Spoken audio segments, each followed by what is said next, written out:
And what do we say to the god of death? Not today. So, if you can't gather who I'm going to talk about tonight by that sentence, I'm talking about Arya Stark. Arya is the youngest daughter of Ned and Catelyn Stark.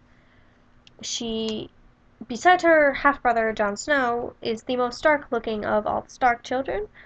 And what else about her? She is the most awesome 9-year-old you will ever meet, or have the fortune of being. Um, so Arya, before she goes to King's Landing with her father and her sister, is given a sword by Jon. She names the sword Needle. It's just her size. She takes water dancing lessons with Syrio Forel in order to learn how to properly use Needle. And then she is separated from everybody else after her father is arrested for treason and then eventually executed. So she's separated during that time because she's out of the castle and she knows that she needs to hide. Yoren, who is a recruiter for the Night's Watch, uh, saves her from being captured and takes her off, but they are intercepted by Lannister troops, and she's taken to Harrenhal with her friends Gendry and Happai, however you want to pronounce Gendry's name.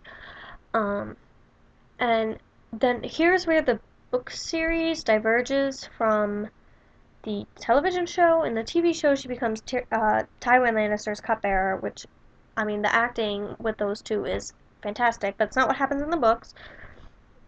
She winds up becoming like some lower lord's cupbearer, but she also works as like a kitchen maid at Harrenhal.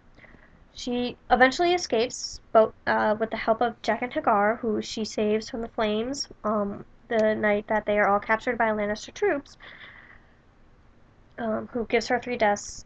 She uses 2 of them, and then she escapes using her 3rd repayment to the god of death. He gives her a coin, and he says, should you ever want to, give this coin to any ship bound for the Free Cities and save Valar So she carries this coin around for a while. She meets up with Sandor Clegane.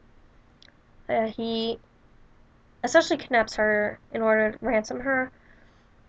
They get to the Trident right before the Red Wedding, and Sandor realizes what's going on because he's not as dumb as everyone makes him out to be, and goes off. And he battles some people at the Trident. Arya leaves him there to die, essentially. He battles Beric Dondarrion and his band of outlaws. It's said that he joins them after that. You never know what happens to Sandor, but I'm getting off topic.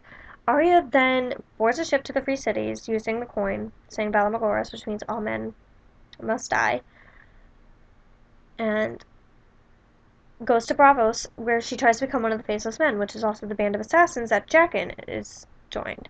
And during this time, she becomes Cat of the Canals.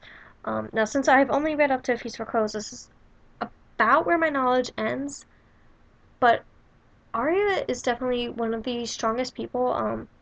Something that's very unique about the Starks is that they each have a direwolf. Sansa dies, which I'll talk about more tomorrow. Nymeria, Arya has to drive her off because she attacked Joffrey, who is the heir to the Iron Throne, and blah blah blah. If you have that should be basic stuff for anyone who's done this. So we also begin to experience some of the warging with Arya in that she can see where Nymeria is. But I also love that she named her wolf Nymeria, which is after not only a land but a princess who was known for her strength.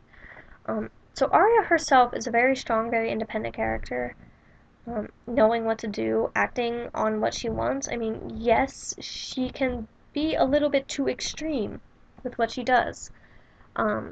And she is very selfish at this point, but that is because she has to be. There is no other option for her. So that is Arya Stark in a nutshell. That is her basic story. And my interpretation of her is that she is such a great character, though she does have her flaws, but no one doesn't. Everyone has flaws in A Song of Ice and Fire. It's just the nature of the beast. So yes, long vlog tonight, but I hope it was well worth it. Toodles.